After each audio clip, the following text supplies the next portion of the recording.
why are some authors more susceptible to attack than others? So we noticed when we were looking through these results that when people were obfuscating their writing style, when the authorship wasn't attributed to them, it was attributed to some other random person quite often. I don't know if this means that that person has some sort of general writing style. We did ask some people how they modify their writing style informally, and they said, oh, well, I shortened my sentences, or I wrote simpler. So it is possible that they are writing, it's possible they are writing more like this, this other author that maybe has shorter sentences or writes with less complex words. But it's an interesting point. Some methods also perform better than others, so that's another question that we have. Clearly, here you can see that it was much easier to imitate Cormac McCarthy using the synonym-based system as opposed to the other systems, probably because he uses such intense vocabulary that if you pick a few of the words that he uses, the systems will think that you're actually Cormac McCarthy a bit easier. Would these results hold up in a stricter domain? So we looked at kind of a basic,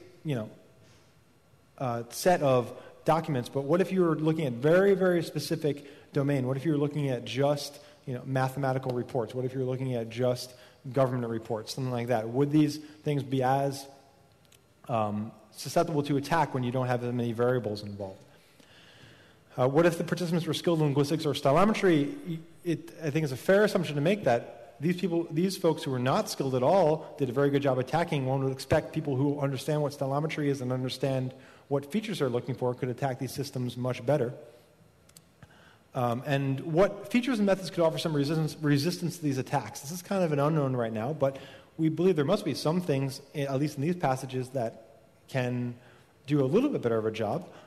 We haven't seen anything yet that's done better with this work, but certainly there could be. So how can we use these attacks to improve privacy?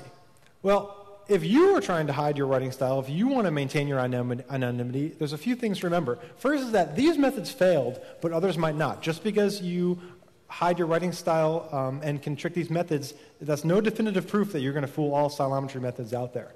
But if you are trying to hide your writing style, the best method would be to try to imitate someone else, probably with someone with some sort of a easy to understand writing style. And also write less. So as we saw earlier, it was much more difficult to classify the forum data set, we think because it was much smaller, the passages were much smaller. So writing less would be a good part in trying to hide your writing style. So what do we need here? We think that we need a tool that will help people anonymize their writing style. And I want to talk about that a little bit more. So what a style modifying tool needs. First, we need a variety of methods and features. And with that, we can test any sort of attack passages against a large number of features, of methods, and really see if you did a good job of anonymizing your writing style. We need a large corpus of existing authors, which I'm going to go into a little bit more in a second, but we want to be able to compare your writing style to a whole lot of authors and see if the system could pick you out or not. It should be AI assisted. We don't think it's really very feasible to have some sort of magic button anonymize my writing style because that is sort of would be a very hard natural language processing tool to somehow change your writing style and maintain the semantic content in such a way that it's readable and says what you want it to say. But maybe something instead that would analyze the writing style and suggest changes that you could make or tell you what methods work better or worse. And it should have some non-stylometry features, such as contextual clues. It should strip out timing information, content information, things like that might be indicators of who you are. So building a corpus, this is kind of where we are going to need some help soon.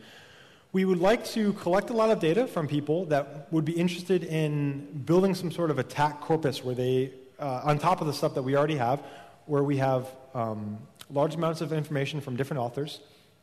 First of all, before we start collecting this information, we need IRB approval, which is the Institutional Review Board in the United States. Whenever you're doing experiments in university with human subjects, even as something as benign as asking for writing samples, you need approval from this board, so we're working on that right now.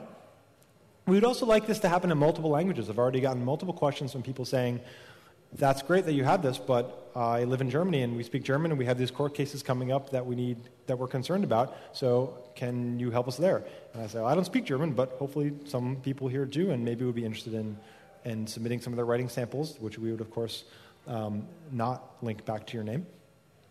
And if you're interested in helping this in any way, please send me an email. I'll leave my email up at the board at the end, and then when I get this together, I can send you an email and ask for your help. There's some other future work that we're interested in. So one is certainly testing more stylometric methods. We felt our methods were representative, but there's many more out there that we should look at. Another is looking at imitation attacks against other authors. So we picked Cormac McCarthy because he had kind of a distinct writing style, and we thought it would be easy for people to engage with the material because we wanted really good responses. We wanted people to feel like they had a chance, people to feel like that they could really get into the reading sample that we gave them. Maybe this was too easy, and maybe it would be more difficult to try and imitate an author without such a distinct style. We would like to, again, look at the effectiveness of this in unique domains. So say you have short messages, like Twitter messages or eBay or Facebook updates, things like that. If you aggregate a whole lot of those, could you figure out writing profiles for those authors that could be used to identify more short messages? We'd like to see if additional demographic information could be extracted. There has been some work saying that, you can figure out if a writer is male or female, you can figure out where they're from. But if people try to anonymize their writing style, do you also anonymize those pieces of demographic information? And if not, what kind of a threat will that still pose even if you anonymize your style? So what if Alice was the only woman working at Bob's company and she was able to hide her writing style but not the fact that she's a woman? That would be a problem. Finally, we think maybe we should have a better demonstration of the effectiveness of unsupervised stylometry, because while the threat seems to exist, we should possibly do a better job at having higher numbers to say, look, if you take this anonymous form, you can in fact de-anonymize it, so we should take some steps to do that. And I should clarify also that we have no interest in making any sort of de-anonymization tool that people can use against you. We just want to see if these things are possible before we start, waving too many red flags about the threat that it contains. And we think we sufficiently prove this in most cases, but maybe not in the unsupervised case. So the conclusion here, this is not really the end of stylometry in sensitive areas. We don't think this is conclusive enough to say, you can't use stylometry in courts anymore. But it certainly raises a lot of questions. And also, new methods that come out should test for the adversarial threat. Stylometry is useful. It has a lot of good things. It's helped in a lot of cases. But it can also present a threat to privacy. And attacking stylometry could be some way to mitigate this threat. And finally, there is potential for an arms race here in developing attack-resistant methods of stylometry, but then developing counterattacks to counter those new methods. And we're kind of curious to see where this where this will go, and hopefully we'll have some interesting stuff. So I want to take questions now, but if you don't have any questions, I actually have some more questions that I normally get to go over. But first, I guess I want to say thanks, and if you have any questions, please ask away.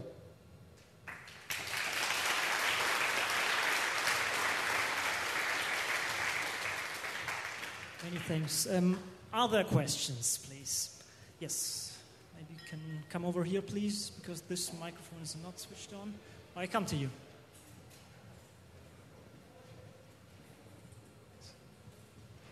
How unique would someone's writing method be? I mean, I can imagine that the chance of someone having the same writing style as me here in this tent would be pretty small. I'm sorry, can you say that? I can't hear you. Sure. Yeah.